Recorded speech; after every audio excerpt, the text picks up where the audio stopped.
Existen desastres que ves venir. Un huracán avanza por el océano con días de anticipación. Un terremoto deja advertencias sísmicas. Una erupción volcánica presenta señales geológicas claras. Pero ¿qué si existiera un desastre que no dejaría ninguna advertencia? Uno que sucedería en silencio absoluto. Uno que mataría 1.746 personas sin que nadie supiera por qué. Esa noche llegó. 21 de agosto de 1986. Noroeste de Camerún. La región era pobre, pero próspera a su manera. Miles de agricultores vivían en aldeas construidas con ladrillos de barro en el fondo de valles fluviales profundamente excavados. Cultivaban sus cosechas, criaban sus animales, vivían sus vidas simples, conectadas a la tierra y a los ciclos naturales que sus abuelos ya conocían.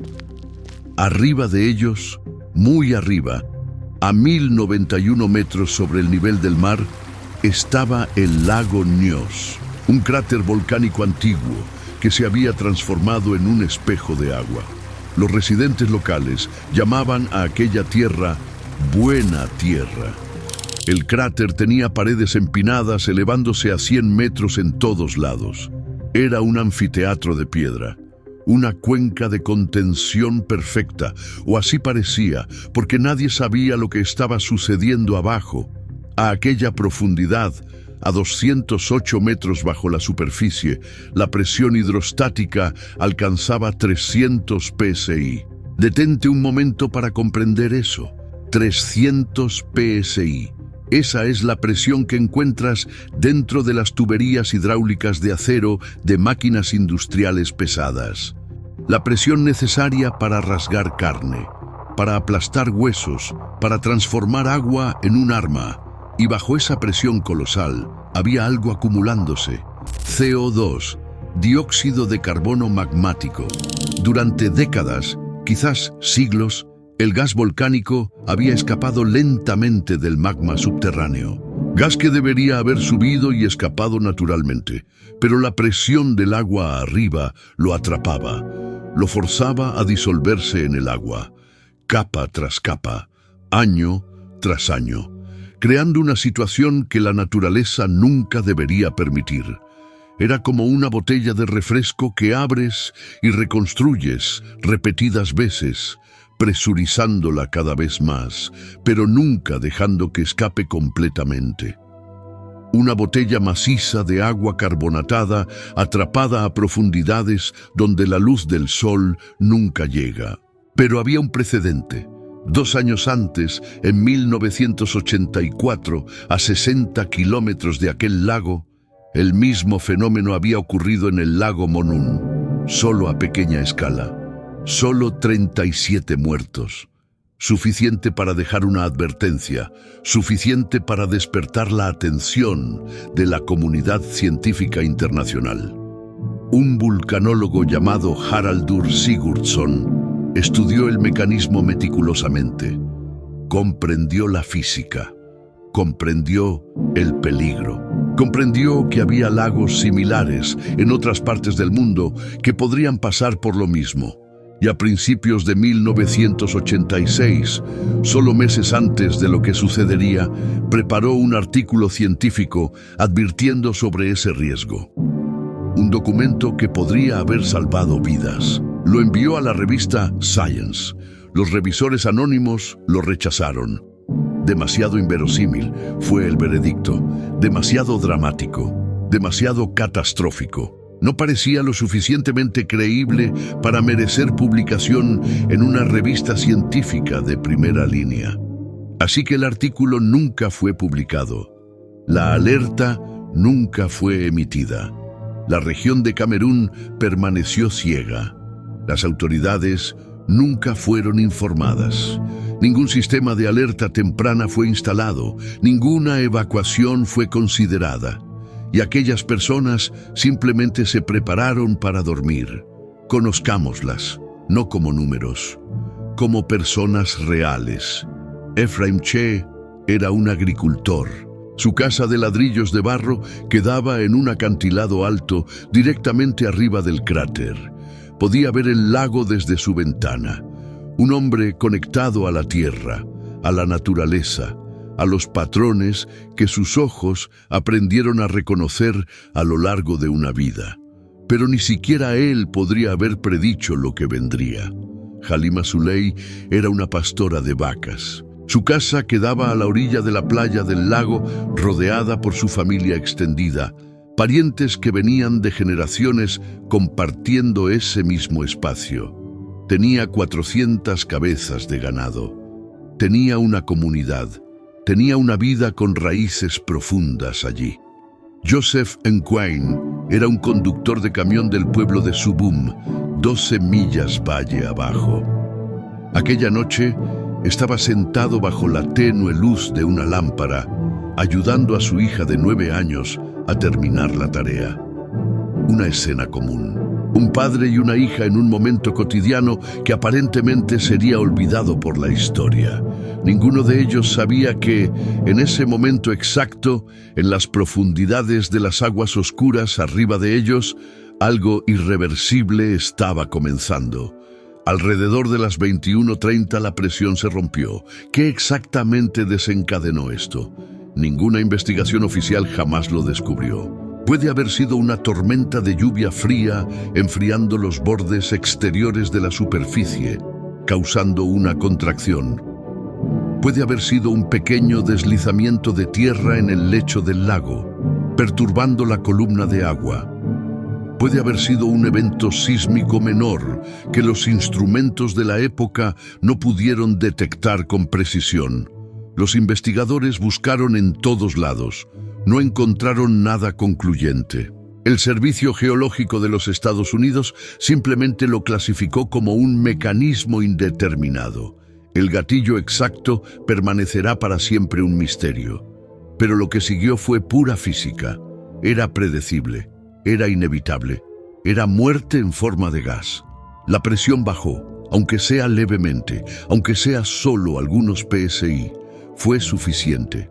El CO2 salió violentamente de la solución. Miles de millones de moléculas escapando simultáneamente. La columna de agua se volvió súbitamente menos densa, menos capaz de mantener su propio peso. El efecto en cascada comenzó. Una fuente irrumpió sobre el lago, estimada con casi 90 metros de altura. Imagina agua siendo expulsada como un geyser. Una columna líquida disparándose en el aire más alto que la Estatua de la Libertad, más alto que un edificio de 30 pisos. El impacto de esa erupción de agua en la superficie creó una onda gigante que barrió la costa. Pero el agua no era el arma principal. El agua era solo el mensajero. El lago había exhalado entre 100.000 y 300.000 toneladas de CO2, gas frío, denso, silencioso, una cantidad tan inconmensurable de gas que cuando fue liberada creó una capa atmosférica con 50 metros de espesor. Visualiza esto, un edificio de 16 pisos tumbado de lado.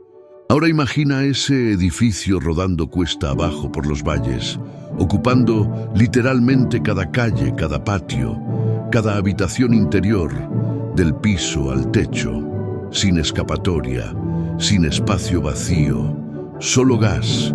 Ese gas invadió el vertedero norte del cráter a 96 kilómetros por hora, velocidad de huracán, velocidad que no deja tiempo para corrección, fuga o reacción. A medida que descendía por los valles estrechos, aquel embudo de piedra que comprimía y aceleraba el flujo, la velocidad disminuyó, pero aún así alcanzó 50 kilómetros por hora. Aún así, era imparable. Los aldeanos dormían. El gas era incoloro, completamente invisible. Si alguien se despertara y mirara por la ventana, vería solo oscuridad, solo la noche normal, nada mal, nada visualmente amenazante. El gas era silencioso. No había sonido de explosión, no había alerta sónica. No había el sonido de algo moviéndose. Era tan silencioso que podrías estar durmiendo profundamente y nunca sentirías la diferencia cuando el aire que respirabas dejaba de ser aire. El gas era inodoro, sin olor, ninguna alerta olfativa, ninguna señal de peligro. El mismo sentido que podría haber advertido, tu olfato, estaba completamente engañado. Con una concentración de 10% de CO2, causaba inconsciencia casi instantánea, en cuestión de minutos, en cuestión de algunos instantes, dependiendo de la concentración. En el epicentro, en las aldeas más cercanas, la concentración era mucho mayor, 40%, 50%. Concentraciones que mataban en segundos. Cuando esa nube llegó a su boom, Joseph, el conductor de camión, el padre de aquella niña de 9 años, sintió algo. Olió a huevos podridos, un olor sulfuroso, repugnante, claramente peligroso. Pero el CO2 no tiene olor. Lo que Joseph experimentó fue una alucinación olfativa, una respuesta neurológica rara que ocurre cuando el cerebro está en privación aguda de oxígeno. Cuando las neuronas comienzan a morir por falta de oxígeno, generan señales sensoriales falsas. Tu propio cuerpo te engañaba en el momento en que más necesitabas información precisa. Joseph respiró profundamente algunas veces, una decisión que, en circunstancias normales, sería sensata. Respirar profundamente cuando te sientes débil. Pero aquí, respirar profundamente significaba absorber dosis mayores del gas que lo mataría. Intentó levantarse. Sus músculos no respondieron. Su sistema nervioso estaba siendo apagado, célula por célula. Se desmayó. Cayó sobre la mesa donde estaba ayudando a su hija. Debería haber muerto allí. Debería haberse unido a aquellos 1746 nombres que serían agregados a los registros de muertos aquella noche. Una estadística, un número, un archivo, pero sobrevivió. Y la razón, puro azar, nada más, nada menos. Su casa de ladrillos de barro, construida de manera rústica, tenía paredes que no eran perfectamente selladas, pequeñas grietas, pequeños espacios, y más importante, estaba en el borde extremadamente irregular de la nube de gas, no en el centro, no en la zona de máxima densidad, en el borde donde una corriente de aire aleatoria, turbulencia causada por la propia densidad del gas y por el microrrelieve del terreno, creó pequeñas bolsas de aire respirable, bolsas minúsculas, suficientes. Su cuerpo inconsciente, desmayado sobre la mesa, respiraba esas bolsas de aire por puro azar geográfico. 36 horas después, despertó.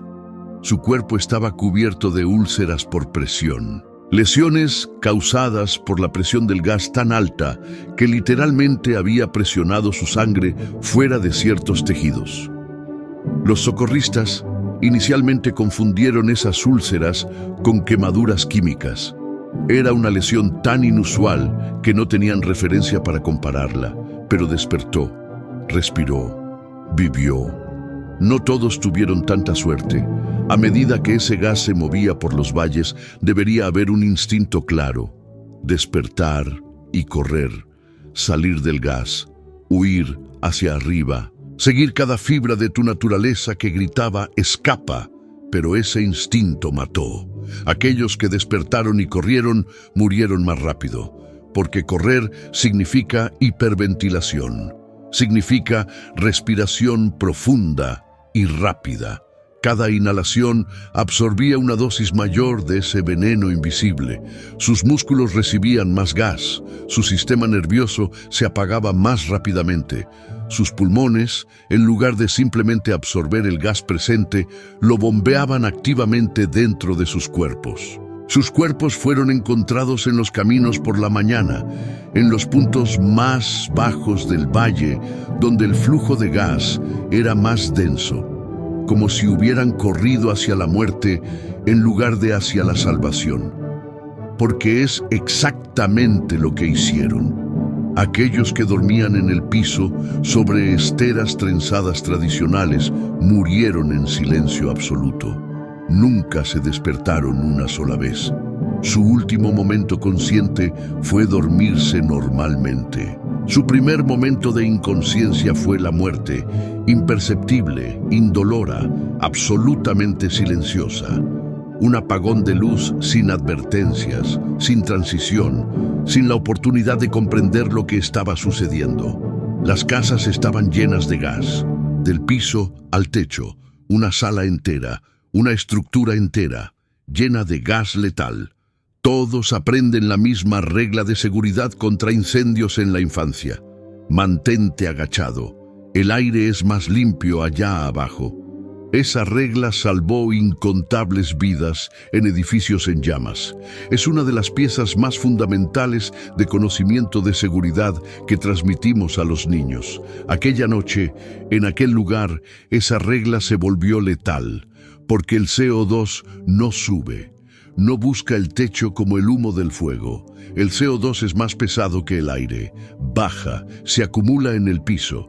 Llena los espacios bajos primero, la zona de máxima concentración, el lugar donde se acumula más gas, es el piso. El piso era la zona de muerte más rápida.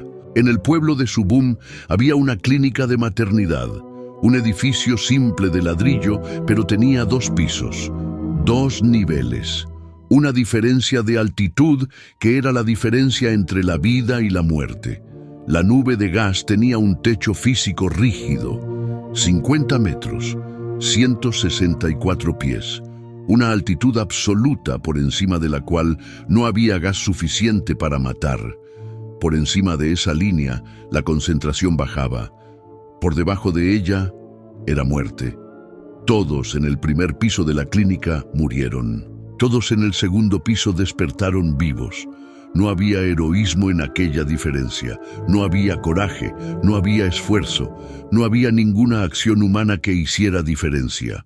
Solo altitud, solo estar por encima de la línea invisible de muerte.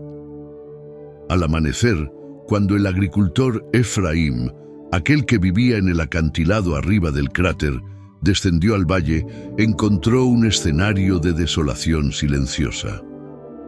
El gas había pasado por debajo de él como un río bajo un puente. Había escapado por estar demasiado alto. Su acantilado lo había salvado, así como el segundo piso de la clínica había salvado a sus ocupantes. La cascada local que debería estar corriendo con agua estaba completamente seca. Toda aquella caída de agua había sido interrumpida por el gas, o los cambios ambientales de la erupción habían alterado el flujo. No volvería a la normalidad por algún tiempo. El lago había cambiado de color, de azul verdoso a un marrón rojizo oscuro, hierro oxidado traído de las profundidades del fondo por aquella erupción catastrófica. El hierro había estado allí durante siglos, intacto, en las aguas anóxicas del fondo. La liberación de gas había agitado toda la columna de agua, trayendo del fondo a la superficie todo lo que había estado atrapado allá abajo. Era como raspar el fondo de un pozo y traer toda esa suciedad acumulada.